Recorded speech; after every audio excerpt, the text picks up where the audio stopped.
କରିକି ବାହା ହେବି। ଚିଲ୍ଲାନି ଗୋଟା କାମ କର, ପୁରା କଥା କହିକି ମୁଁ ତୋତେ କେତେ ଭଲ ପାଏ ତୁ ମୋତେ ଜାଣିବୁ। ହେଇ ହେଇ ହେଇ ମୁଁ ତୋତେ ଚିଠି କେତେଥର ତୁ ଗଲାବେଳେ ପକେଇଛି, ତୁ ପାଇଛୁ ପ୍ରେମ ଚିଠି। ମୁଁ ତ ମୂର୍ଖ ମୁସ୍କ ଲୋକଟା, ଚିଠି ମୁଟେ ଲେଖିପାରିନି। ଏଇ ଅନାମିନି ଲକି ମାଷ୍ଟର ପ୍ରେମରେ ପୁରା ଉସ୍ତାଦ।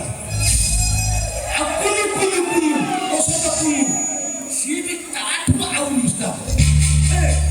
ମୋତେ ନା ଚିଠି ଲେଖି ଦିଅନ୍ତି, ମୁଁ ତୁ ଗାଧେଇ ଗଲା ବେଳେ ଏପଟେ ରହିଲା ବେଳେ ମୁଁ ପକେଇ ଦିଏ। ପାଇବୁ ତୁ ପଢିଲ ତ ପଢୁଛୁ ମୁଁ ଜାଣିନି। ଆଉ ଗୋଟେ ଜାଣିଛୁ କିଏ ତ ଭାବିଲି ନମ୍ବର ଫୋନ ନମ୍ବର ଦେବି ତତେ।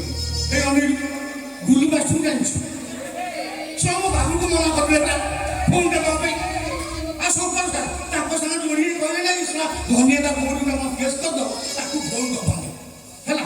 ଫୋନ ମୁଁ କିଛି ପାଇପାରିନି। ହେଲେ ଗୋଟେ କଥା ଶୁଣ, ମୁଁ ତତେ ପ୍ରେରଣ କରିଛି ମାନେ ଆଜି ବାହା ହେବି।